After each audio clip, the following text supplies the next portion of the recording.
नमस्कार। साहित्य तक के बुक कैफे के एक दिन एक किताब में मैं जयप्रकाश पांडे आपका स्वागत करता हूं और आज मैं साहिर की शायराना जादूगरी इस पुस्तक के साथ उपस्थित हूं।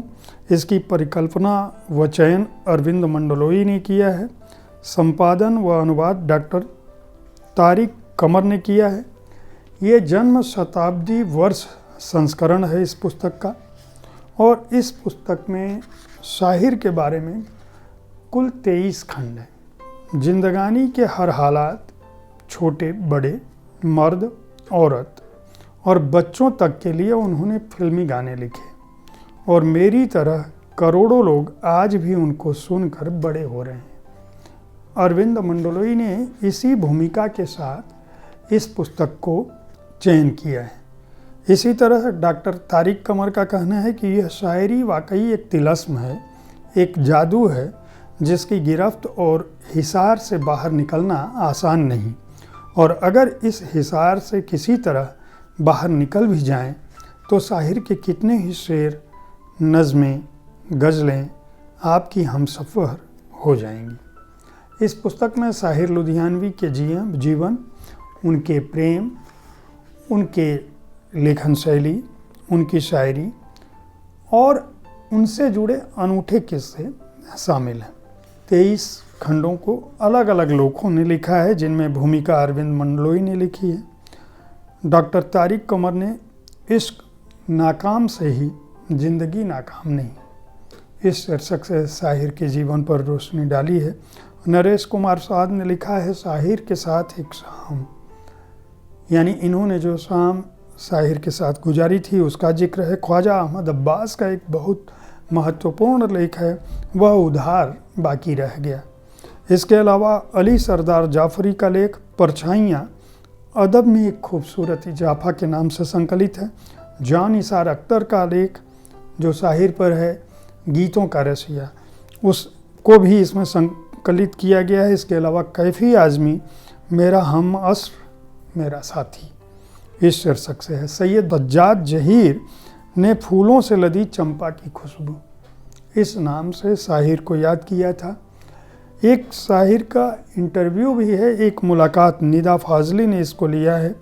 इब्राहिम जलीस ने साहिर तक लेख में याद किया है। प्रकाश पंडित ने मेरा दोस्त मेरा हमदम, ए हमीद ने जज्बात और अल्फाज का शायर, बलवंत सिंह ने हम के ठहरे अजनबी, नाज सिद्दीकी ने साहिर की गज़ल गोई, अब्दुल कयूम ने बर्रे सगीर का मायनाज शायर, प्रोफेसर नज़ीर सिद्दीकी ने साहिर लुधियानवी एक सच्चा शायर, महमूद अय्यूबी ने अनवर बीवी के भाईजान, यानी एक बहन की नज़र से साहिर लुधियानवी क्या थे उसको परखने की कोशिश की है। अमरनाथ ने उस बात का जिक्र किया है कि साहिर की आखिरी ख्वाहिश क्या थी।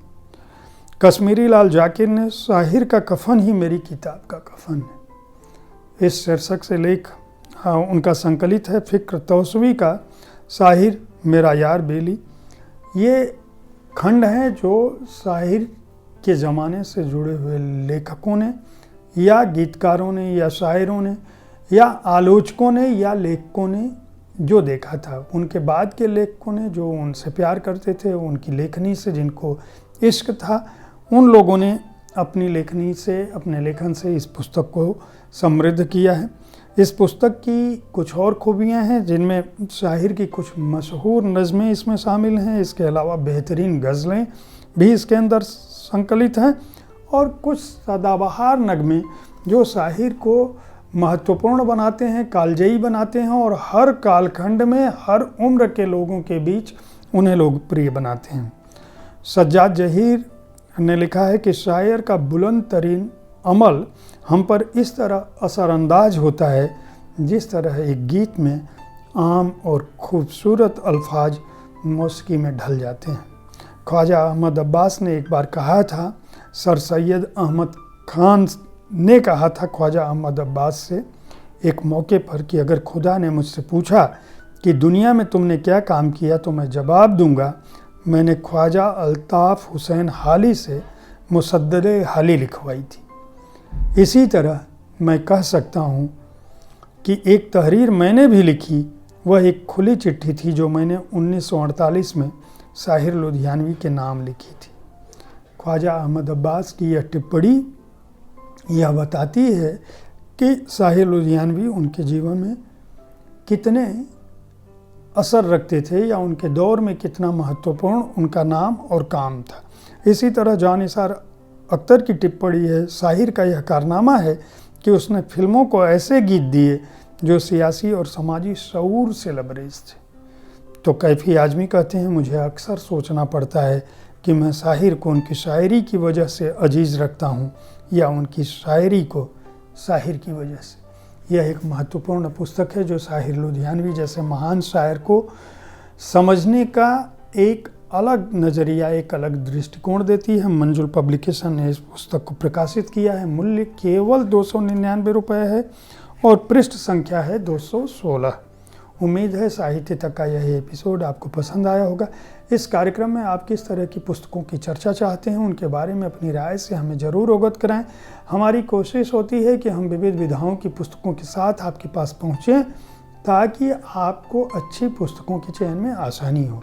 कल ठीक इसी समय ऐसी ही किसी एक पुस्तक के साथ मैं आपके साथ फिर उपस्थित होऊंगा। तब तक देखते रहें साहित्य तक। धन्यवाद।